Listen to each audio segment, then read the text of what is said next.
There you go, Francis. All right. So hello and welcome, everyone. My name is Frances, and I'm a volunteer for AARP New Hampshire. I am joined today by Iris, who is another AARP New Hampshire volunteer, and we are excited to present an educational discussion about fake news and the media tonight with Jim Schachter. At AARP New Hampshire, we are focused on the health, financial security, and social connections critical to the well-being of 50 plus in the Granite State. We carry out our work through targeted advocacy at the state and federal levels, compelling engagements of the 50 plus community statewide, and serving as a trusted resource for information for our members and for the public. With artificial intelligence creating genuinely fake news, social media, algorithms promoting the brashest voices, and so many Americans residing in an information bubble that reinforces their biases, it's more urgent than ever to know how to distinguish fact from fiction when we consume news. Veteran journalist Jim Schachter, the president and CEO of award-winning New Hampshire Public Radio, joins us tonight. Jim, I'll hand it over to you. Thank you so much, Francis. Good evening, everybody. Thank you for joining, and I hope that we can learn a lot together tonight about something that's really vital. I am going to start sharing my screen again, so that we can get going. And let me get to where I need to be. All right. So first, just so that you have some reason to trust me, because as you'll learn tonight, finding trusted sources of news is a critical part of your job in being a media consumer today. Just a little bit about me. I have been here at NHPR for about 4.5 years. My increasingly tired joke is that I came for the 2020 primary, and stayed for the pandemic, but that's the experience many of us have had. Before joining NHPR, I was the head of news for WNYC, the biggest public radio station in the country in New York City. I was at the New York Times for 17 years before that, in a variety of positions, rising ultimately to be an associate managing editor of the Times. I was a reporter and editor at the Los Angeles Times before that, and you can see the other salient points. Most salient is that I've been a husband of 39 years to Pam, who I think might be on this call, 39 years as of this Sunday, which is our anniversary. I'm the father of 4 and the grandfather of 1, and I cannot let any public opportunity pass without showing off my granddaughter, Hazel. This is her in search of trustworthy journalism, just like the rest of us. So, where to begin? I think really the thing that we hope to develop in the course of this conversation tonight is some news literacy. And I should pause to say that if at any point in the as I'm speaking, you have a question, go into the chat and put your question in the chat where the AARP volunteers will be watching for it. And I'll pause a few times along the way to see if there are any questions, and so that we'll be able to kind of take things in the flow of the conversation, and then we'll reserve some time at the end for any questions at the conclusion. But use the chat function to pose your questions. I'll also say that you'll find that in the course of this, I'm going to make considerable recourse to a podcast, audio from a podcast we make here at NHPR called Civics 101. I hope many of you are already regular listeners to Civics 101. If you are, you know that it is a source of credible information about questions like distinguishing between good information and misinformation and disinformation. If you are not, I hope that by the end of this hour, you will see the value of it and want to sign up to subscribe to Civics 101 wherever you listen to podcasts, or you could find it at civics101podcast.org. All right, news literacy. News literacy is really the set of skills that you need to be able to know when to trust information and when to be able to recognize information as standing up to the standards of fact-based journalism. That's the information that you want to rely on. And this conversation tonight will be a guide to building your awareness of that. What's important is that when you become news literate, you haven't learned what to think, but it's think about the information that you perceive, but that you learn how to think about your sources of information. What to think about it is up to you, but helping you find your way to trustworthy information is what I can try and help you with. Critical to this, and it's an important balancing act that we all engage in, is that you develop a healthy skepticism about information without sliding into the abyss of cynicism. There's an awful lot going on in the world that invites cynicism today. But if we become cynical, then we become just like the people who are pushing the bad information at us and trying to trick us into seeing divisions where they don't exist and into believing things that aren't true. Let's not be cynics, but let's be healthy skeptics. That's how we can be kind of in a culture of news literacy where we can really engage in the kind of conversation we need to about our political system, about the big issues before us, about how we're going to build stronger communities here in New Hampshire and beyond. So, a critical thing for us to understand as we become news literate is what's good information, what's misinformation, and what's disinformation. And I'm going to start with our first clip from Civics 101 to help us understand this distinction. So listen. Hey, Kev, do you want to come in here and see if you want to see this? Francis, can you silence put yourself on mute? But I encourage everybody to bring all their friends and family to the computer right now. Information and disinformation as being kind of the same thing. These are slightly different terms. So misinformation refers to false information that people might promote or spread, not intentionally to deceive someone, because often a lot of us might see things on the internet and think that it's real, but turns out it's not. Disinformation, however, people who spread it often spread it intentionally to deceive people. So that's the key difference between these two terms. So disinformation is the lie part. Right. That was Nick Capodice, one of the hosts of Civics 101. On your screen, you're seeing examples of each of these. The famous Dewey defeats Truman front page from the Chicago Tribune back in what that would have been 1948 is an example of misinformation. The Chicago Tribune jumped the gun, published a bunch of newspapers before actually the electoral count was in. And so not maliciously, but just because they screwed up, they were purveying misinformation, which President Truman then, happily skewered by brandishing the misinformation for everybody to see it. The other things you see on the screen are examples of disinformation, and they're disinformation at the most dangerous time during an election. The first one up at the top, and these are examples that were identified by the Columbia Journalism Review. One was, you want to support Hillary Clinton? Just text in your vote. You don't have to go to the polls. Now, that's disinformation being put out by people who didn't want Hillary to get her voters to the polls. Because in America, you can't text your vote. You have to go to the polls. Similarly, the other tweet is an example of somebody trying to discourage people who might be mistaken for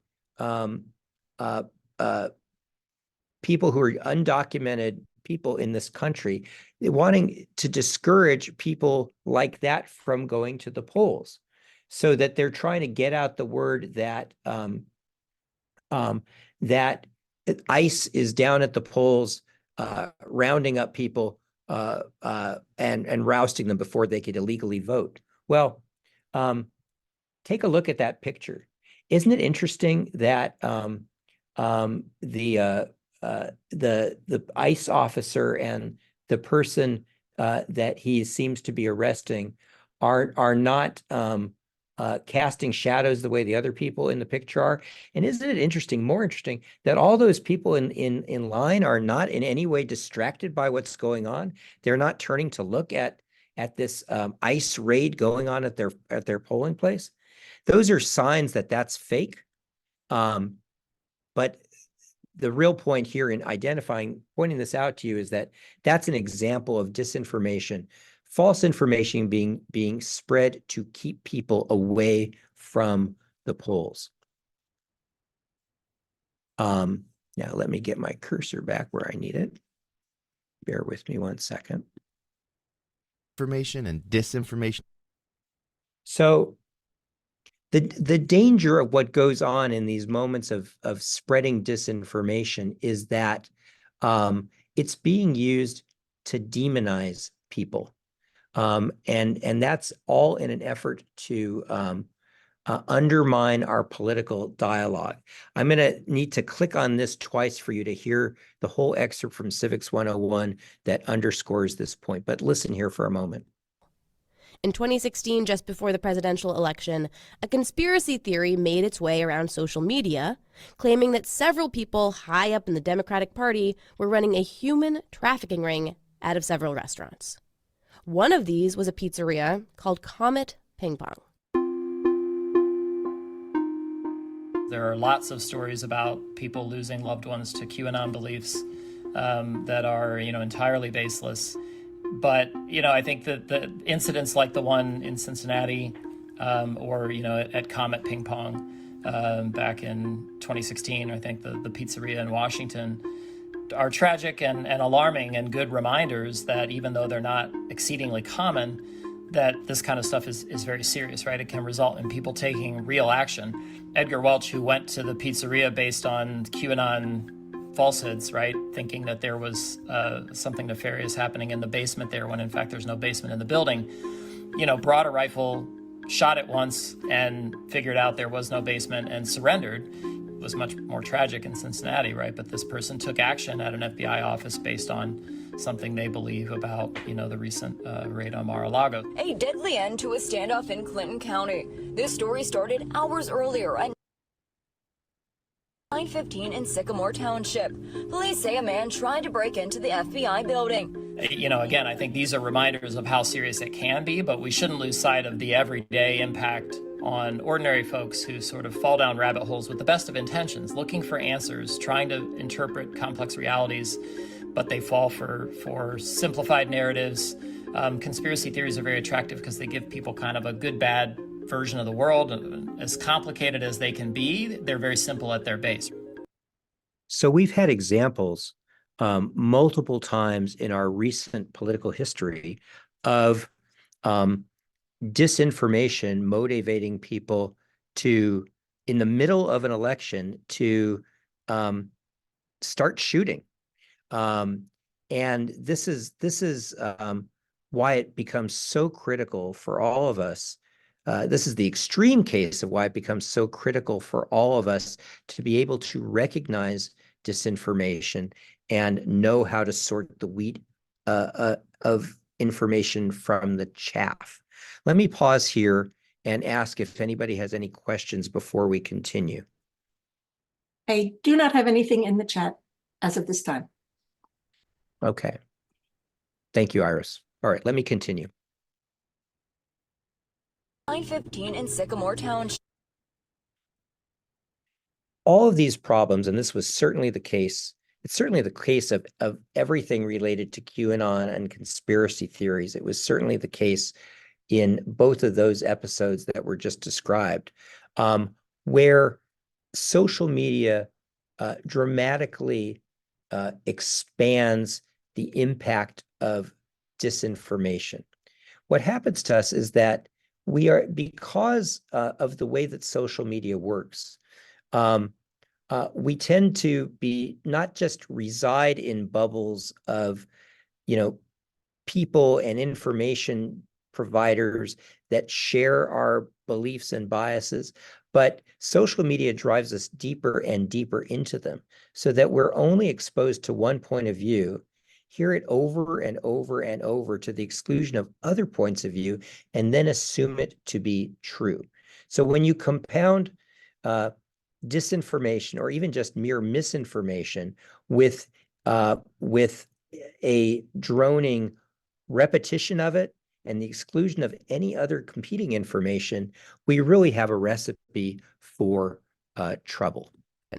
There are a lot of people who sometimes believe certain things because they're like, oh, I've seen this on social media 20 times, 30 times. It's not just one thing. And that's another problem altogether with just the information ecosystem at large, where you can be very solidly convinced, or because of the way social media algorithms work, they give you what you generally want to see, that you end up seeing a lot of the same content. So you might end up doing as much research as you would for buying a new computer. And as far as you're concerned, you're doing a lot of research. But if you're stuck in a certain corner of the internet, that experience can be very, very different from someone else. Exactly. I mean, you think you are hearing verification and corroboration of the information, but in fact, you're just hearing the same bad information over and over again. And, because I don't think I can persuade you to get off Facebook any more than I could persuade myself to get off Facebook. The real job here is to acquire the tools, the news literacy tools that let us pick our way through this very, very hazardous, minefield world of information that we live in today.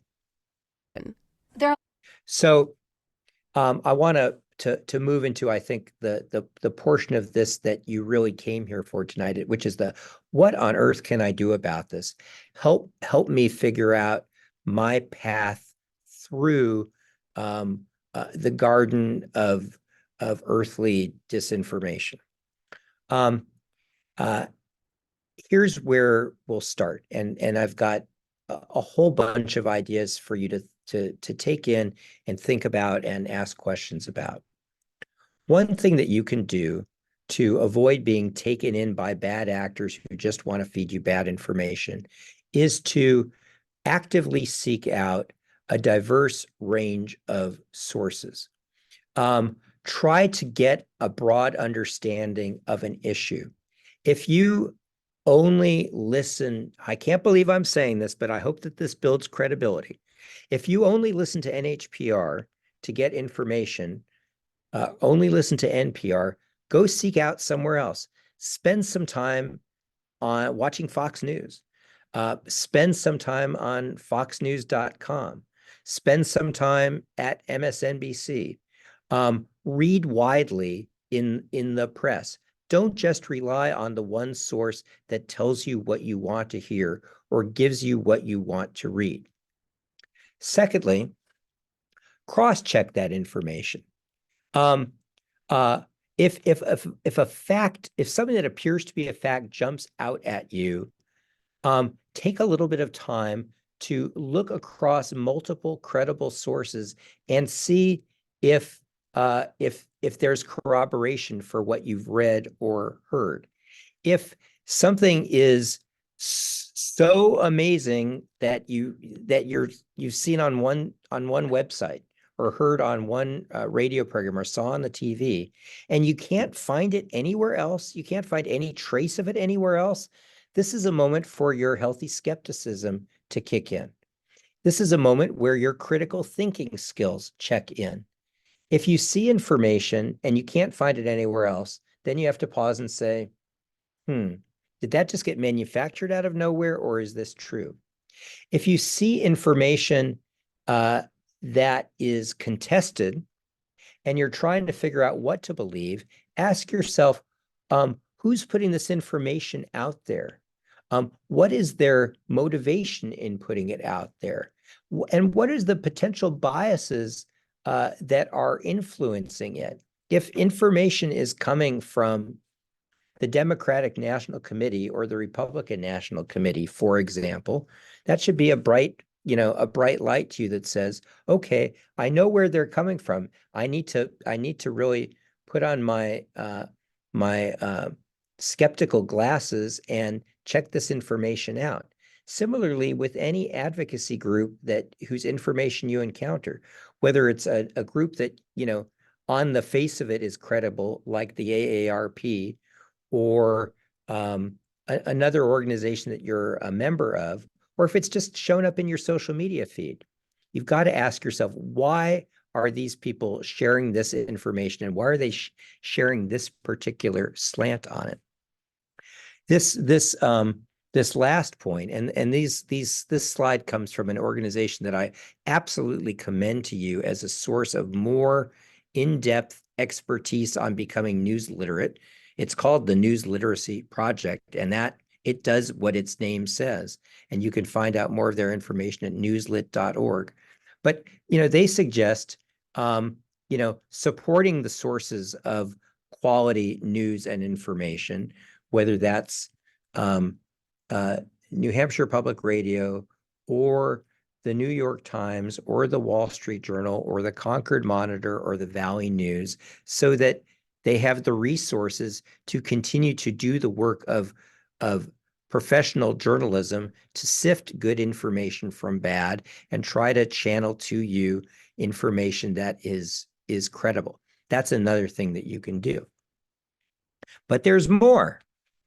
One thing that's critical is to be aware of your tendency, because we all have it, to confirmation bias, which is that we want to believe things that reinforce what we already believe. So that means that you need to be more skeptical about information that reaffirms your belief rather than less skeptical of it, and apply a heavier dose of consideration to that. This is how Civics 101 helps us understand this particular concept of corroboration, of confirmation bias. In terms of, on a personal level, what you can do, I think, to inoculate yourself against mis and disinformation is to first keep in mind that confirmation bias is a thing. We're all people. We have opinions. We are all vulnerable to thinking certain ways, especially if we see certain information that aligns with our worldviews.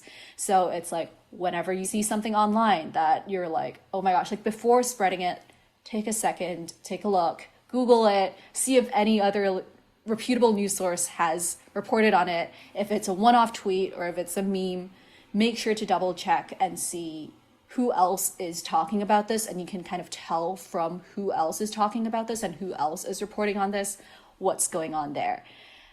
Another useful part, especially in the context of voting, is always relying on official information on government websites as to details of where you're going to vote, what's open, what's closed, what are the hours. Don't rely on someone else's information. Always make sure to go back to the source, and always recognize that every source has a motive to convince you of something. That's where the antidote to text your vote to support Hillary comes in. If we are very lucky here in New Hampshire to have a Secretary of State's office that is very clear and forthcoming, and makes it very easy to access voting information. And in just about every town, your town clerk does the same job. You don't have to rely on, your neighbor Murray or his Aunt Lucille to find out how to vote. You can go straight to the source. Now, let's keep adding to our checklist of things that we can do to build our news literacy skills and prepare us to be good consumers of information. You should seek trustworthy news sources that cite multiple credible sources for information. If the purported fact is attributed to somebody unrecognizable to you, or a source that you've never heard of, and there's no second source, no additional credible sources, that's a time for your skepticism to click in. If seek out news sources that avoid bias and present information dispassionately, not sensationally. We know the difference. There is, and I'm not picking on anybody if I say that a news organization that is screaming at you, or that is constantly beating a drum about what to believe about a story, is different from a news source that is laying out the facts and asking you to consider them and draw your own conclusions.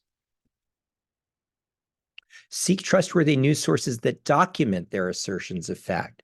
On the internet today, it's possible to just show the documents. It's possible to put the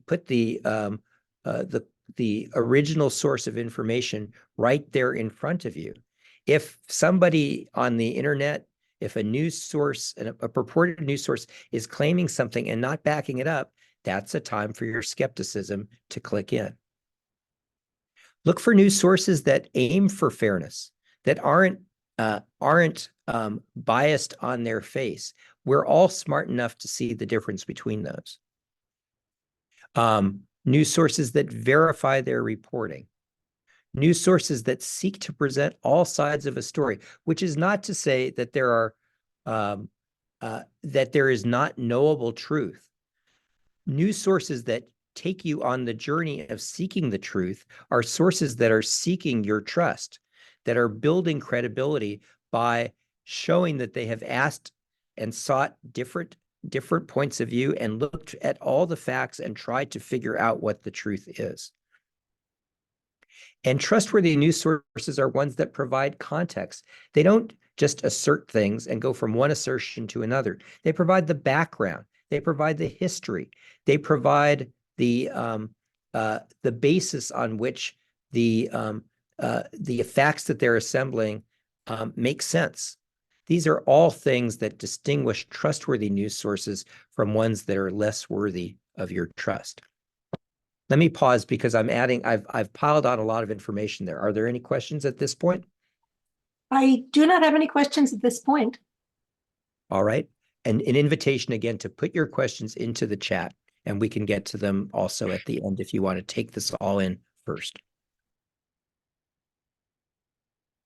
All right. Here are some further questions to ask yourself. When you see a story on the internet, when you see a story in your Facebook feed, linked to on Instagram or wherever you go for information, who reported the story? Is there a byline? Bylines are things that look like this. I've pulled them from a range of news sources that, tell you who the information is coming from. Are there sources linked or referenced in the article? Do you see things like according to documents, according to data? Are there quotes with a person who's got a credible basis for being a source of that quote? Are those all cited before you, or are you seeing just things asserted without attribution? That those are when you see information without attribution, that's a moment for skepticism. Are you able to figure out the ethical standards of the organization that is claiming to be a credible provider of news? If you go to NHPR.org, you can find the code of ethics that governs the way our journalists behave. The same is true for NPR. The same is true for the Wall Street Journal or the New York Times. Not so much for many others. And if you're trying to figure out whether to trust an organization and it's not doing the things that signal to you that it's trustworthy and that it's trying to earn your trust, well, maybe that's a time to be skeptical.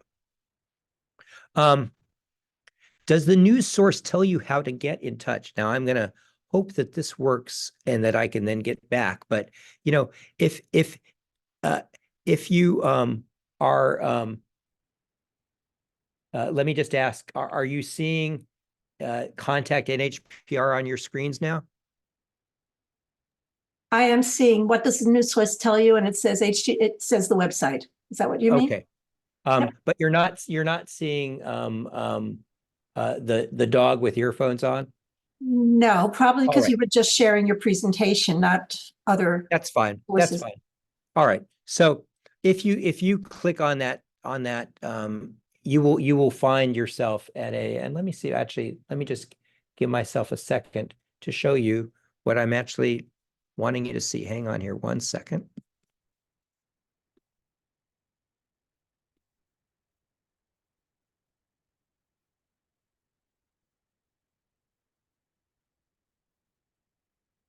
All right. Now are you seeing a doggy? Yes. All right. So if you click on that link from NHPR .org, you will find out how to get in touch with our newsroom. If you were to click on this, which I'm not going to do right now, but it would open up an email for you to send information to the NHPR newsroom, and any other part of the organization. And a credible news source, you will find something like that. Similarly, and I'm going to open one more page. You want to ask yourself, does this news source, does it publish corrections? Because if it doesn't, if it acts like it's always right, I think that's another signal of lower credibility. This is an extreme example of something that we did here at NHPR. We not only posted a correction about a podcast that we made called Supervision. We actually re-reported the whole podcast and we explained why we did that. We discovered after we put out all the episodes of this podcast that there was a whole other way of looking at the information. And it required us to really go back to the beginning and re-report the whole thing. Now, on one hand, that's obvious egg on our face, and it's kind of embarrassing, to be frank. But look what we did. We acknowledged that we had gotten the story wrong and that it needed to be reported again, and we put in additional months of effort to get it right. I'm not saying that you should look for organizations that do that on a regular basis, but I think you want to look for organizations that acknowledge when they get something wrong and then do something about it. Right.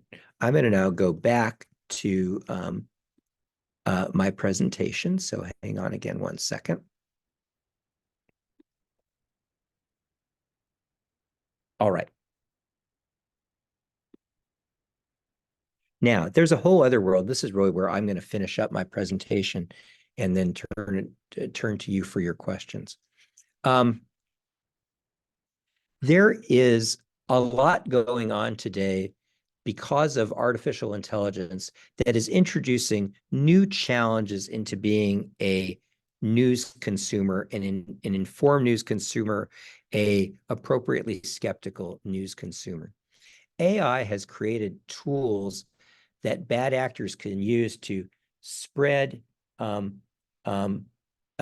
misinformation and disinformation in whole new ways and make it harder than ever to recognize. I'm going to take you to a series of websites that will give you a sense of what I'm talking about. So stand by here while I get us to the places we need to be.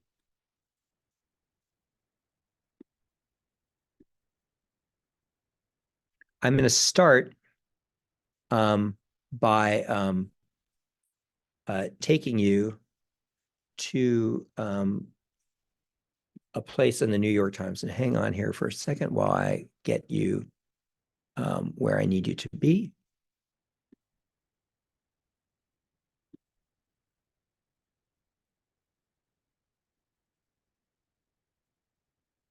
All right. So take a look at this. I'm going to start this video. I'm going to start it again. I'm Alex.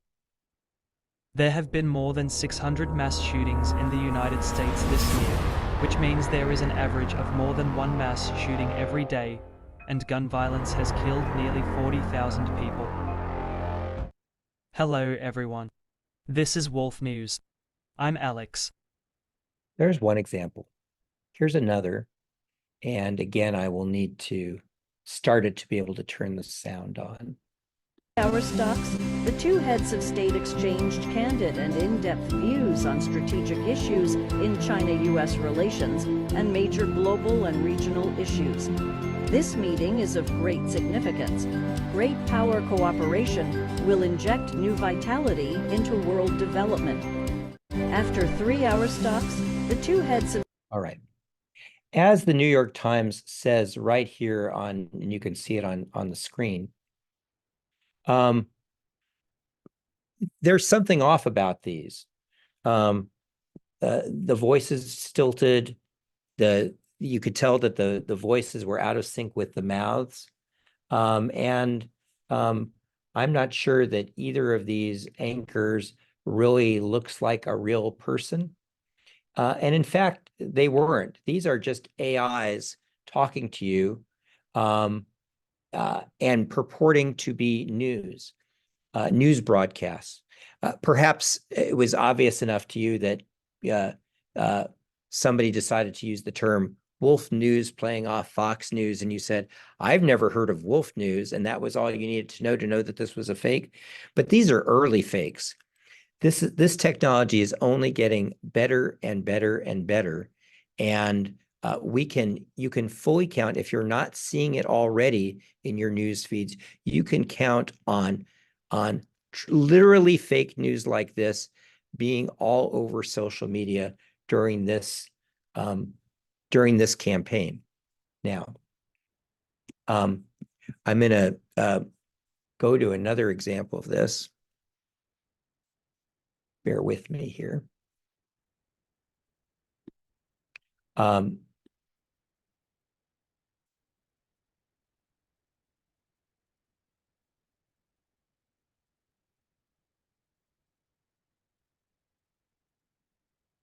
Just stand by for 1 second.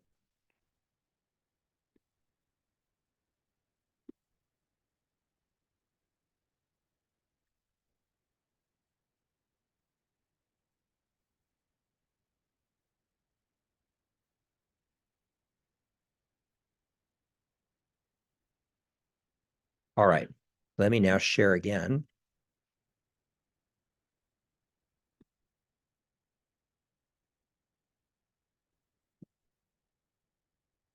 All right, we are about to give our informed consent to this tool that is on the website of the Northwestern University Business School.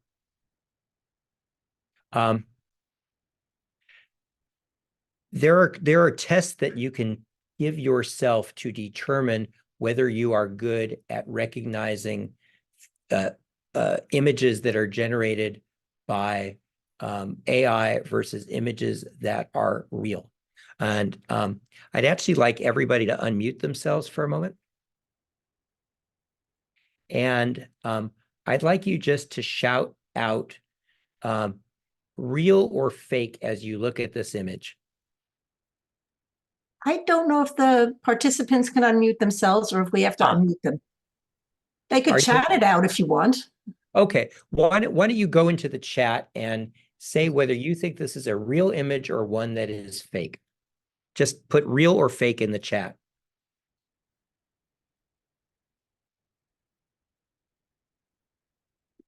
I'm getting a bunch of fakes. Right. Let's see if we're right. Fake fingers.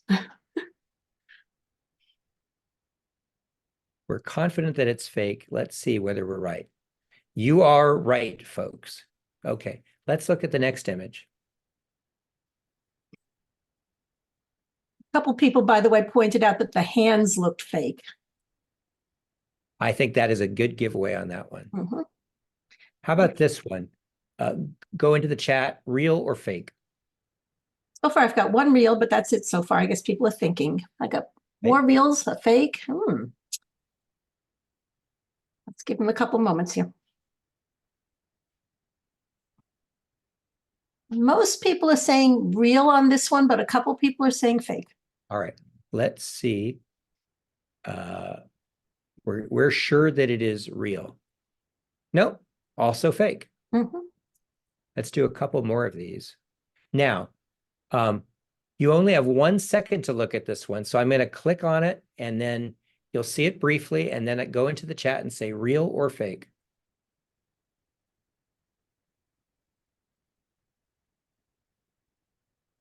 Because this is how you actually see things. You're scrolling through your feed and you scroll by things and they leave an impression on you. Real or fake there? Okay, it's almost 50-50 at this point. All right. Well, I'll put real and say that we're not that confident. Let's see what they tell us. I think I have to move this for it to register. That was real. Okay, one more of these. Get ready. Again, you're going to have just 1 second. I'll try and let you see more of the image. Real or fake?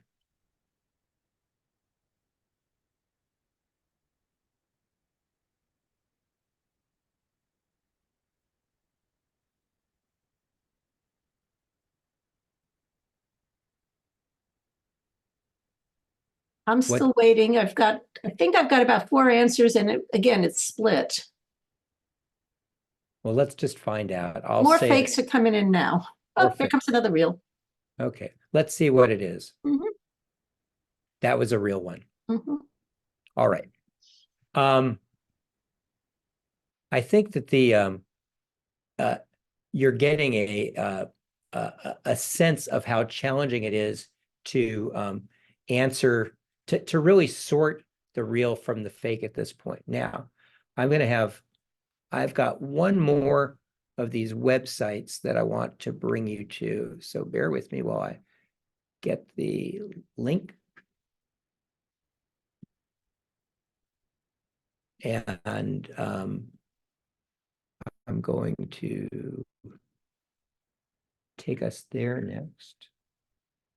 This is a quiz on the website. Are you seeing the Guardian? Is the Guardian on our screens? Yes, it is. Okay, very good. So this is now, you'll recall that just a few weeks ago, we had a few months ago, just before the New Hampshire primary, there was a call that was made to many people's telephones about whether you should vote or not in the Democratic primary. It purported to be Joe Biden, and somebody actually has been arrested and charged for faking Joe Biden's voice. Well, AI is providing a tremendous amount of opportunity for bad actors to fake things. I have now a series of are these real or not of audio clips of President Biden and former President Trump. Let's see again whether we can guess right if these are the real thing. Here's one from President Biden. How in the hell dare he raise that? Frankly, when I was asked the question, I thought to myself, it wasn't any of their damn business. Let's tell me, is that real or fake? Go into the chat, real or fake?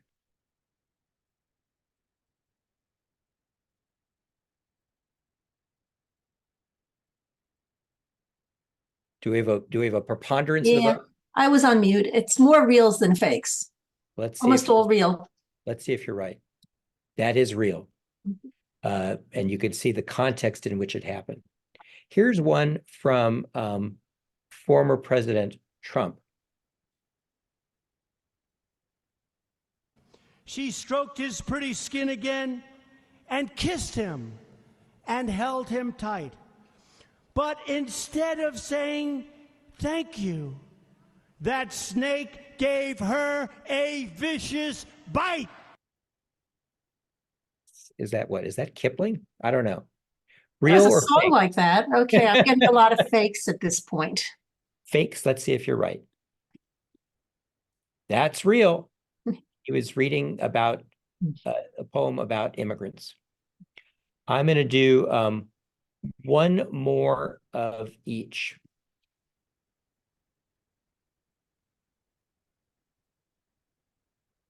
Beyonce, people aren't saying By the way, enough somebody about mentioned that Beyonce. Trump tells I've that. always talked about her. Go ahead. Sorry. Well, yep. I just wanted to mention somebody said that Trump tells that story in his rally. So that's how they knew. There you go. All right. Here's Sorry. another one of former President Trump. Beyonce, people aren't saying enough about Beyonce. I've always talked about her. Excellent performer, great performer, phenomenal.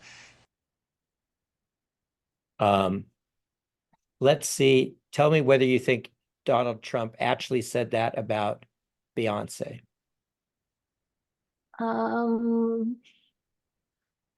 More reals than fakes, a couple fakes. All right, let's see if it's real. Fake, created by an AI. And one last one is, let's find one from President Biden. As my football coach used to say, lots of luck in your senior year. Real or fake?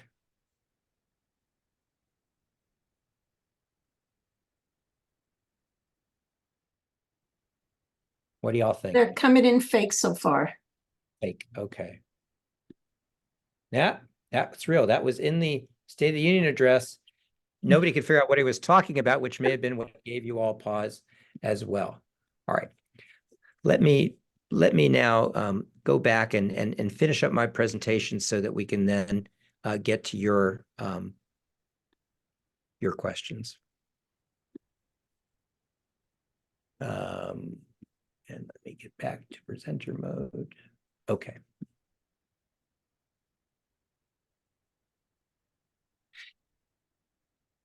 We're building to the point of, I think, hoping to understand of how much is at stake and why it's important for you to put some time and effort into developing your news literacy and being skeptical but not cynical consumers of news and information.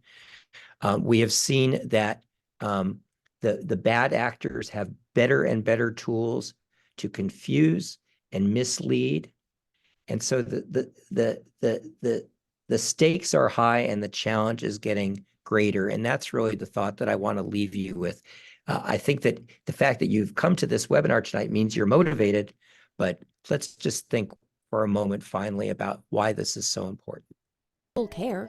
People want to share important things with friends and family. So elections are important. Politics are, very polarized right now. People are hyper engaged and paying a lot of attention to these races in their hometowns, and it's good for people to want to be civically engaged. But, again, have to be really careful that, civic engagement only works if we have a common set of facts. And, civic engagement is really driven authentically by accurate information so that everybody can make authentic civic decisions for themselves, for their family members, and for their community. People care. People want to share. That's why this matters so much. I think you understand that. So let me pause now. Bring us back on screen. Okay. And ask if in these last few minutes together, anybody has questions about anything I've presented or any other questions about how to discern credible from the credible from the incredible. Okay, and I've gotten quite a few now, so I will start. But since we ended with AI, I'm going to start with a question of my own relating to AI. Okay. And that question is, you've shown us how we can how people can be faked with AI, their voices can be faked with AI. You didn't talk about it, maybe because it's not as much news, but you didn't talk about how AI itself may not be true.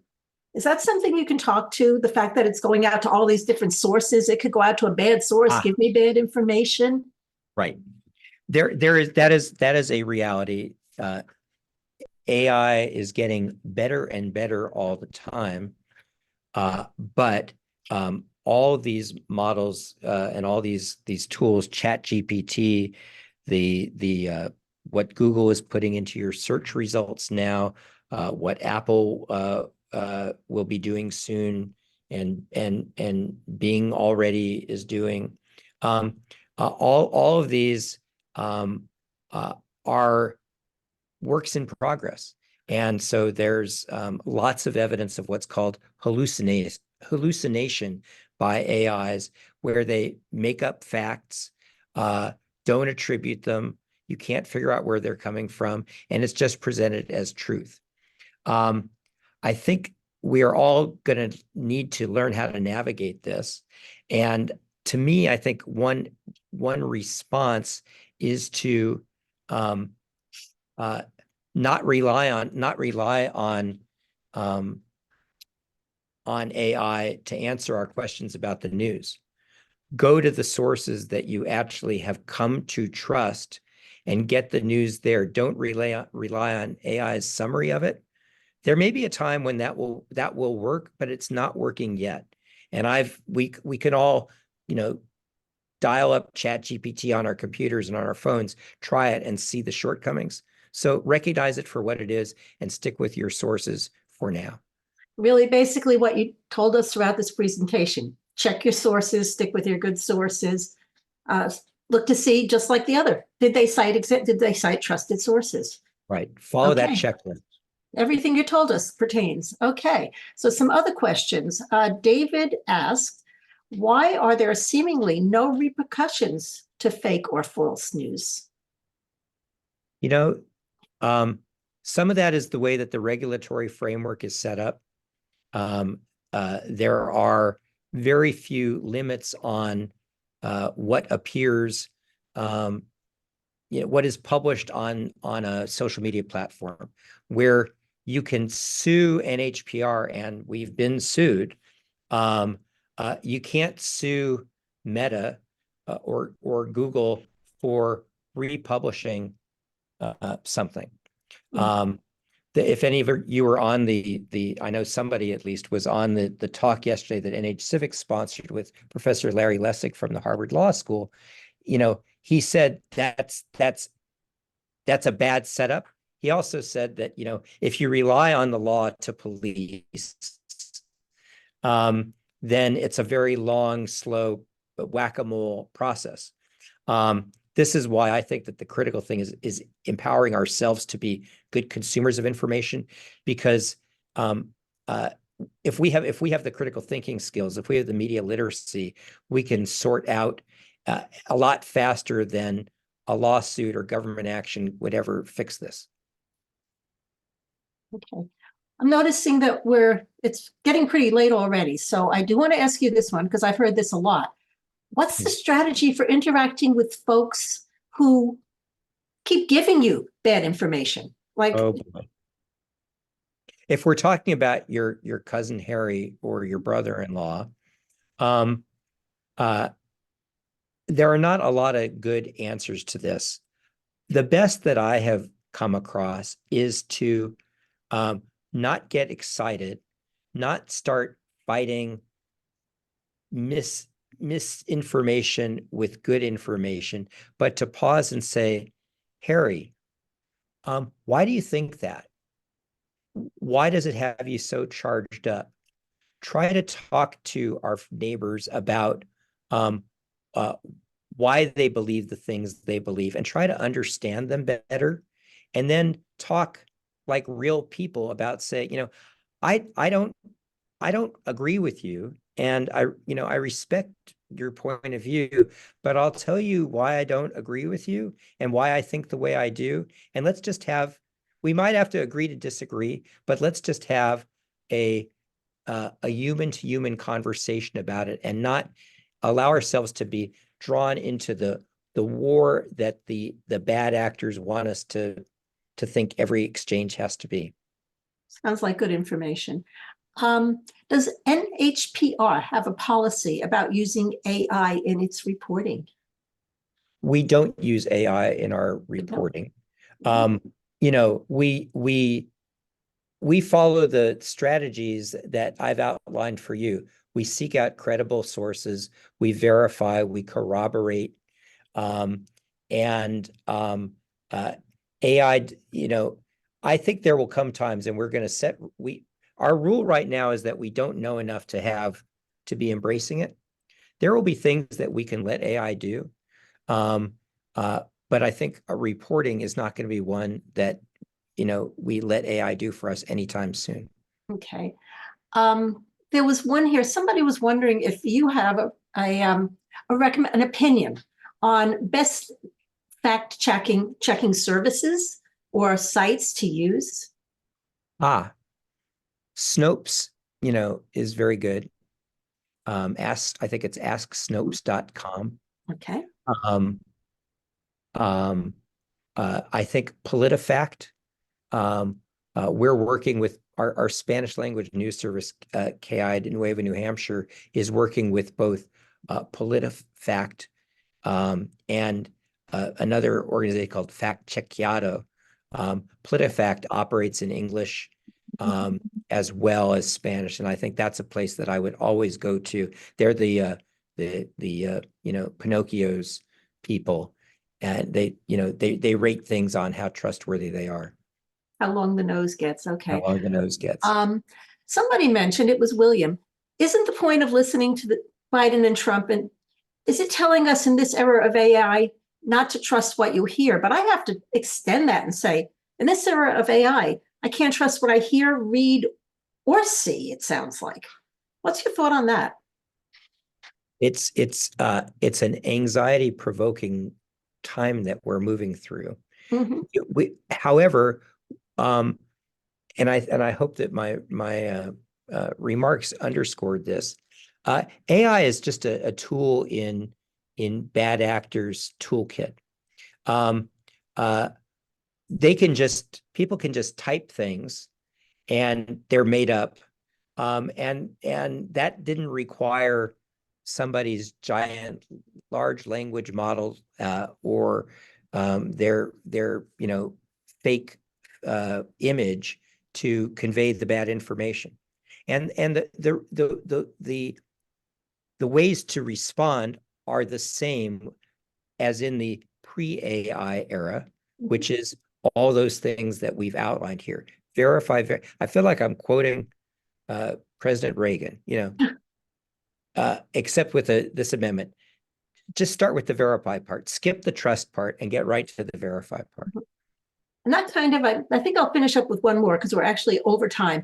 Yes. There was a question from Sarah where she said, oh, no, it's actually, I don't know who it's from, but it says, is it possible that well-intentioned news outlets can go too far in presenting opposing views? And that kind of gets back to what you just said. You can't just trust the news outlet. You have to verify. There's that. And I think maybe the questioner is asking about what gets called both sidesism, where you present two things as equally credible ways of looking at something, and without the journalist having genuinely evaluated these things and told you, the reader, the listener, the viewer, what to make of them. I think it's our job to do the best we can to help you understand what to make of the information that we're providing. It's important that we say, here's what we know, and here's what we don't know. Here's where we are on our path to figuring out the truth.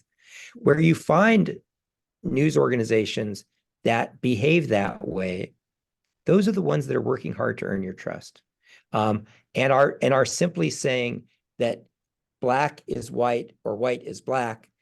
Go figure it out. We're not doing our job for you, and anybody that does that is not doing their job for you. All righty, Mary, I think we're out of time. Should I stop with questions? I think if everybody wants, we could probably do a couple more hours. Okay, then I do have maybe one or two more. Okay. This one just came in. Where does the FCC stand on AI, and do they have any tools available to curtail false or misleading reporting? What, if any, legal reprisals can be applied towards the bad actors? if you know? The FCC has not established guidance in this area and actually does very, very little to regulate content.